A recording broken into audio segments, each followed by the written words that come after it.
Party से निष्कासित कर दिया गया है, सैकड़ों कार्यकर्ताओं के साथ इस्तीफा देने के लिए आए हैं, क्या कहेंगे और क्या नाराजगी है? मैं तो व्यक्तिगत रूप से आप लोग से आग्रह करके पत्रकार वार्ता के लिए आया था। सागर इंटरनेशनल होटल तय हुआ था, लेकिन माननीय जिला अध्यक्ष जी ने उन पर भी दबाव देके उसको भी हमारा कमरा बुक हुआ, उसको कैंसिल करा दिया। ये लड़के सब भारतीय जनता पार्टी कार्यकर्ता हैं। इसमें से कोई एसटी मोर्चा का मंडल अध्यक्ष है, कोई पिछड़ा मोर्चा का है और कोई किसान मोर्चा का है, कोई बूथ अध्यक्ष है। जिस तरह से ये पार्टी के अध्यक्ष द्वारा मनमानी की जा रही है, उसके खिलाफ इनके मन में आक्रोश था। ये स्वयं कोई लाया नहीं गया, इनको स्वयं ये पार्टी कार्यालय में आए और अपने अपने लिखित त्यागपत्र के साथ आए। पार्टी कार्यालय में उनका पत्र स्वीकार नहीं किया गया, बल्कि उनके साथ अभद्रता की गई। उनको 4-5 कार्यकर्ताओं को कोतवाली बढ़न में बैठवा दिया गया और 2 बस जो थी उनको बढ़न थाने ले जाया गया। ये अपराधी लोग नहीं हैं, ये सिर्फ भारतीय जनता पार्टी के कार्यकर्ता हैं। मंडल अध्यक्ष द्वारा कहा गया कि मनमानी है। हाँ, जिलाध्यक्ष पर मनमानी का आरोप है, तो किस तरह की मनमानी है? मनमानी है। भारतीय जनता पार्टी हमारी पार्टी है, हम अपने कार्यालय में अपनी बात रखने नहीं जा पा रहे हैं, तो ये मनमानी नहीं तो और क्या है? मंडल अध्यक्ष द्वारा बोला गया है कि ये नाबालिग बच्चे हैं जो कि सदस्यता इनकी नहीं है। मैं पार्टी से क्यों निकाला गया, क्या वजह थी? मेरे पार्टी से निकालने की प्रक्रिया जब माननीय रामसुवर्ण गुप्ता जी जिलाध्यक्ष बने थे तब से शुरू हो गई थी। इस बीच में मैंने कोयले में मिलावट का विरोध किया, वो एक बहुत बड़ा कारण था। फिर उसके बाद उनके हिसाब का मैं जो वो चाहते थे वो काम नहीं करना चाहता था। मैं भारतीय जनता पार्टी हूँ, भारतीय जनता पार्टी के हिसाब से काम करना चाहता था। एक बैठक बुलाई गई, बैठक में ये बोला गया कि अपने अपनी राय दीजिए कैसे पार्टी को ठीक किया जा सकता है, जीता कैसे जा सकता है। हमने कहा कि अध्यक्ष जी आपका गृह मंडल है सिंगरौली, मोरवा सेक्टर आपका गृह मंडल है, वहीं आपका निवास भी है और उस सेक्टर में 9 तारीख तक एक भी प्रचार सामग्री नहीं पहुंची। उस सेक्टर में आपने 1 सेकंड के लिए भी कदम नहीं रखा। उस सेक्टर के किसी भी पदाधिकारी से आपने फ़ोन से बात नहीं की।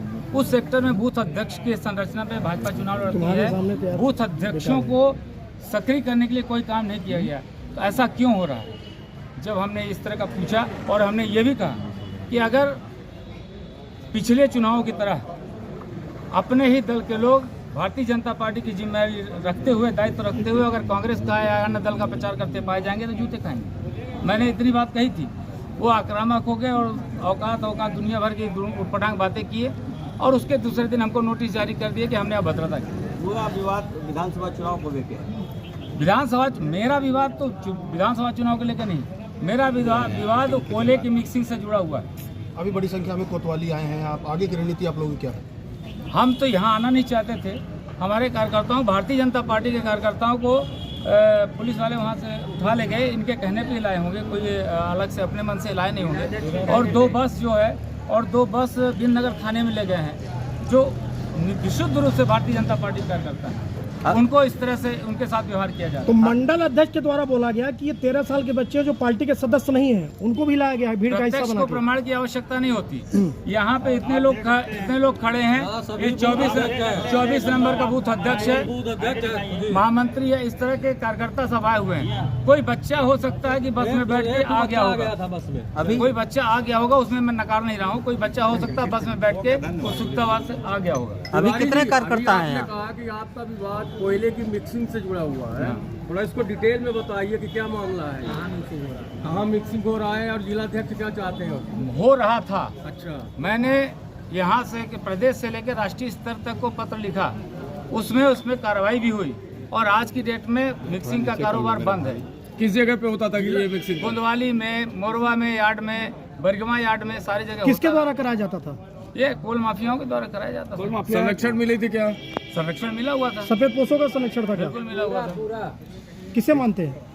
यहाँ के स्थापित नेता जो हैं उनका संरक्षण था। बीच में भी आप प्रेस वार्ता किए थे, बोले कि कोल माफियाओं के बारे में हम बताएंगे। हाँ, उनके नाम भी आपकी पार्टी के स्थापित नेता?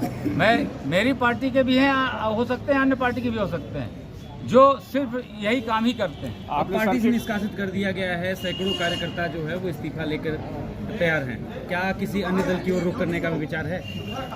अभी तो हम सभी कार्यकर्ताओं से अपन चर्चा करेंगे, उसके बाद अगर हमको इतना शौक होगा राजनीति करने का तो बहुत सारे मंच हैं, कहीं भी हम अपनी जो सामाजिक कार्य करते हैं उनको हम कर। एक बात और बताना चाहता हूँ, कल जिला अध्यक्ष जी ने क्या कहा, ओबी कंपनी में एक तो नौकरी की मारामार है, किसी को आसानी से नौकरी मिल नहीं रही है।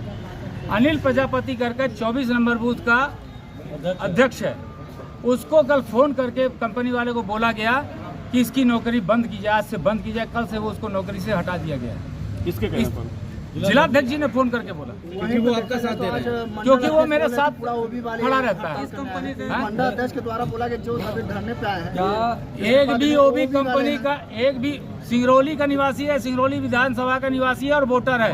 ओबी कंपनी में नौकरी करना या और किसी प्राइवेट कंपनी में नौकरी करना कोई अपराध नहीं है। स्वाभाविक रूप से रोजी रोटी के लिए आदमी कहीं न कहीं काम करता है, कहीं न कहीं नौकरी करता है, लेकिन वोटर ये सिंगरौली विधानसभा के हैं। कुछ माह पूर्व